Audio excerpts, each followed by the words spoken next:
बहुत ही common question जो experience के साथ साथ आपके आईटी इंडस्ट्री में आपके दिमाग में आना शुरू हो जाता है कि how long a person can work in IT industry, what will happen to a person specially in service based company after the age of 40 और द 50, क्योंकि हर कोई तो मैनेजर बनने से रहा, ठीक है। और इवन अगर आप अपने ऑफिस में भी देखोगे या आप अगर अभी जॉब नहीं करते हो आईटी इंडस्ट्री में, बट आपका कोई फ्रेंड है, कोई भी आपका रिलेटिव है, आपके भाई बहन है, उनसे पूछो कि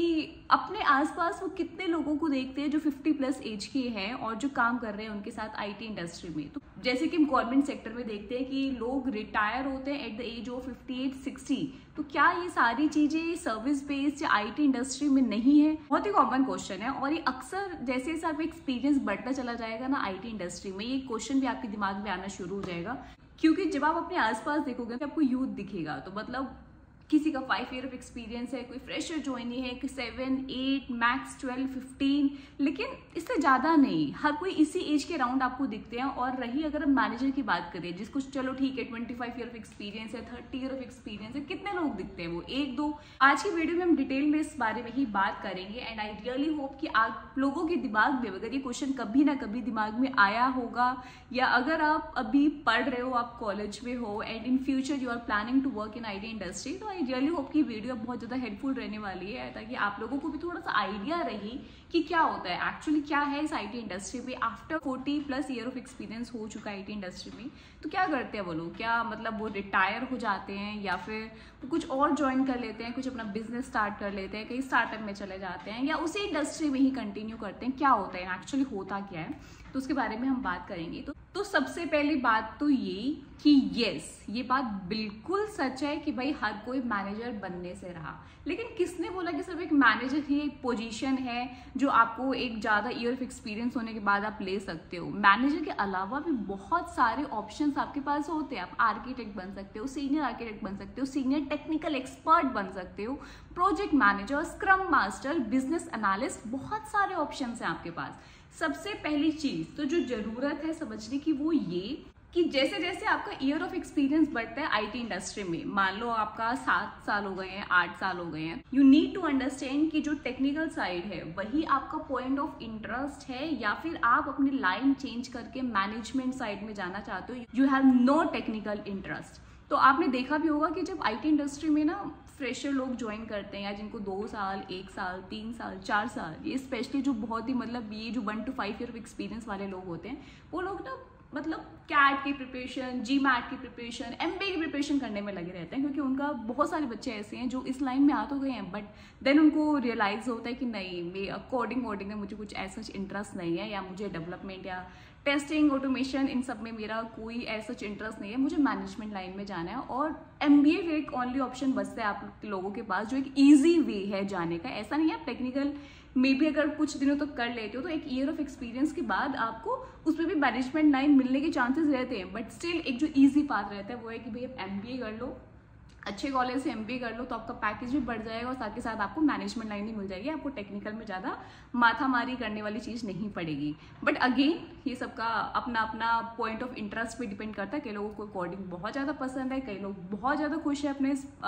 अपने इस टेक्निकल फील्ड में, इट्स ग्रेट। लेकिन जिन लोगों का इंटरेस्ट नहीं है, वो जो मैनेजमेंट लाइन में जाना चाहते हैं, या बिजनेस एनालिस्ट, क्लाइंट के साथ कम्युनिकेशन करना, या ये सब चीज़ें हैंडल करना, लीड वाली पोजीशन या मैनेजमेंट वाली चीज़ जिन लोगों को पसंद है, मैं उन लोगों के बारे में बात कर रही हूँ कि अगर आपका मैनेजमेंट में इंटरेस्ट है तो भैया आपको 7-8 साल के एक्सपीरियंस तक एटलीस्ट ये चीज़ तो क्लियर हो जानी चाहिए कि मुझे किस फील्ड में आगे कंटिन्यू करना है। क्योंकि आपको 7-8 साल का एक्सपीरियंस हो गया है, लेकिन उसके बाद भी अगर आप स्टिल कंफ्यूज हो और अभी तक आप ये चूज़ नहीं कर पा रहे हो क्योंकि आपको किस ट्रैक में जाना है, टेक्निकल में ही आगे फर्दर कंटिन्यू करना है, या आप अपनी लाइन को चेंज नहीं कर पा रहे, तो आगे आगे ना आपको और ज़्यादा दिक्कतें आनी शुरू हो जाएगी। क्योंकि अभी तो चलो ठीक है, आपने किसी लीड के अंडर काम कर लिया, कोई आपके ऊपर भी सीनियर था, आपको 10 चीज़ें आप अटके, आपने उनसे पूछा, आपने किया, बट आगे आगे जैसे आपको ईयर ऑफ एक्सपीरियंस बढ़ता जाएगा तो आपसे भी एक्सपेक्टेशन रहेगी, आपको भी एक टीम थमाई जाएगी, then you will lead lead the team और आपकी टीम में 4-5 लोग होंगे तो वो स्टिल उन जो जूनियर लोग होंगे उनकी एक्सपेक्टेशन फिर आपसे होगी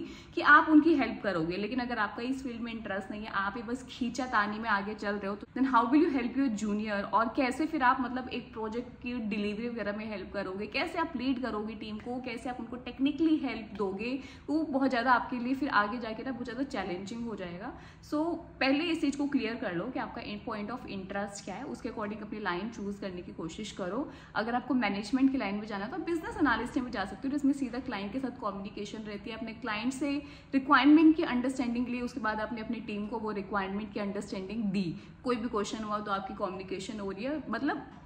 कम्युनिकेशन वाला जो पार्ट है, जो एनालिसिस वाला पार्ट है, चीज़ों को समझने वाला पार्ट है, रिक्वायरमेंट को समझने वाला पार्ट है, वो चीज़ें आपकी रहेंगी। तो टेक्निकल वाली चीज़ें नहीं होती। तो वो पहली चीज़ अपनी क्लियर करके चलो कि भैया आपको किस लाइन में जाना है। दूसरा कि चलो आपको 40+ ईयर ऑफ एक्सपीरियंस हो गया, तो जैसे मैंने बताया कि आपके पास बहुत सारे ऑप्शन स्टिल रहते हैं। ऐसा नहीं है कि सिर्फ आपके पास एक मैनेजर का ही एक ऑप्शन है कि भैया बस मैनेजर बन सकते हो, मैनेजर एक जना बन गया तो बाकी के जो जिनको ईयर ऑफ एक्सपीरियंस बढ़ता चला जा रहा है वो उनके पास कोई ऑप्शन नहीं बचा। बहुत सारे ऑप्शंस आपके पास स्टिल अवेलेबल होते हैं। लोग टेक्निकल एक्सपर्ट में चले जाते हैं, कोई ग्रुप प्रोजेक्ट मैनेजर बन गया है, कोई स्क्रम मास्टर बन गया है, कोई architect, senior architect, principal architect, तो बहुत सारी अलग अलग पोजीशंस होती है और उसको आप ऑक्यूपाई कर सकते हो। एंड बहुत सारे ऐसे लोग भी होते हैं जो एक एज के बाद स्टार्टअप को ज्वाइन कर लेते हैं, जो कि अच्छा भी है। हो सकता है कि उन्होंने स्टार्टअप को बाद में ज्वाइन किया, वो कम पैकेज पे ज्वाइन किया हो जहाँ तक उन्होंने जिस कंपनी से भी वो आए हो, लेकिन वो एटलीस्ट इस चीज़ में मतलब सेटिस्फाइड होते हैं कि ठीक है मेरी लाइफ में कहीं ना कहीं स्टेबिलिटी रहेगी और जो मेरा अभी तक का ईयर ऑफ एक्सपीरियंस है या जो एक्सपर्टीज़ है जिस भी फील्ड में, वो उसको आगे यूज़ कर लेते हैं स्टार्टअप में। तो वो भी एक बेस्ट ऑप्शन है, यू कैन डू दैट। और बहुत सारे लोग अपने बिजनेस खोल लेते हैं, कुछ अपना बिजनेस ज्वाइन कर लेते हैं। तो बहुत सारी अलग अलग चीज़ें हैं, लेकिन स्टिल अगर आप ये सब चीज़ें भी नहीं करना चाहते, उसी आईटी इंडस्ट्री में फर्दर कंटिन्यू करना चाहते हो, तो टिल द टाइम जब तक आप अपने टेक्नोलॉजी के साथ चल रहे हो, जब तक आप अप टू डेट हो, जब तक आप प्रोडक्टिव हो, प्रोडक्टिविटी अपनी दिखा रहे हो, तो भाई आपको कोई कंपनी ऐसे ही नहीं निकालने वाली, आपको किसी न किसी पोजीशन में फिट कर देगी। But for that you have to keep up with the rapid changing technology. आपको सीखते रहना होगा और अपनी प्रोडक्टिविटी दिखानी होगी, ठीक है। ये सब भी डिपेंड करता है कंपनी टू कंपनी। बहुत सारी कंपनी प्रेफर करती है यूथ को, क्योंकि टेक्नोलॉजी चेंज हो रही है और ये एक ऐसा फील्ड है जहाँ पे आपको टेक्नोलॉजी के साथ चलना पड़ता है, ठीक है। तो कहीं ना कहीं जब आपको ईयर ऑफ एक्सपीरियंस बढ़ता चला जाता है, आपकी एज बढ़ती चली जाती है, तो बहुत ज़्यादा मुश्किल हो जाता है आपके लिए भी कि मतलब आप उस टेक्नोलॉजी के साथ अपडेट रह पाओ, रादर देन कि एक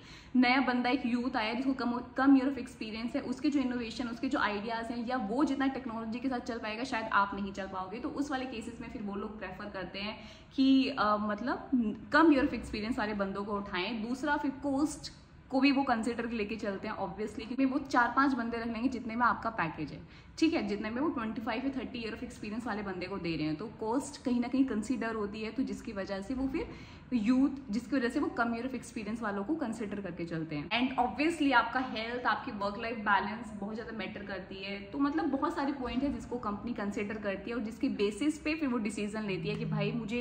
एक ज़्यादा ईयर ऑफ एक्सपीरियंस वाला है, उसकी एक्सपर्टीज लेनी है, या उसका एक्सपीरियंस को काउंट करते हुए चलना है, या फिर उसकी जगह पे मैं कम ईयर ऑफ एक्सपीरियंस वाले 3-4 बंदे रख लेता और उससे भी मेरा काम हो जाएगा। ये थी मेरी आज की वीडियो। आई रियली होप कि आपको काफ़ी सारी चीज़ें पता चली होंगी। मैंने पूरी कोशिश की कि आपको काफ़ी जानकारी मैं इस वीडियो में दे पाऊँ कि भाई क्या होता है एक्चुअली आईटी इंडस्ट्री में। तो इसके साथ ही करते हैं आज की वीडियो को ख़त्म। Still if you have any doubt just do comment and I will do my best कि मैं आप लोगों का रिप्लाई कर सकूँ। इसके साथ ही अगर वीडियो अच्छी लगी हो then please please please do consider subscribing my channel, notification bell दबा देना और वीडियो को देने एक बड़ा सा लाइक। कहीं ना कहीं ये मुझे भी मोटिवेट करता है कि हाँ भाई मेरी वीडियो भी आप लोग देख रहे हो, मेरी फैमिली देख रही है, उन लोगों को वीडियो अच्छी लगी and they are supporting me, then so please support me. इसके साथ ही मिलेंगे अपनी अगली वीडियो में कुछ नई इन्फॉर्मेशन के साथ। सो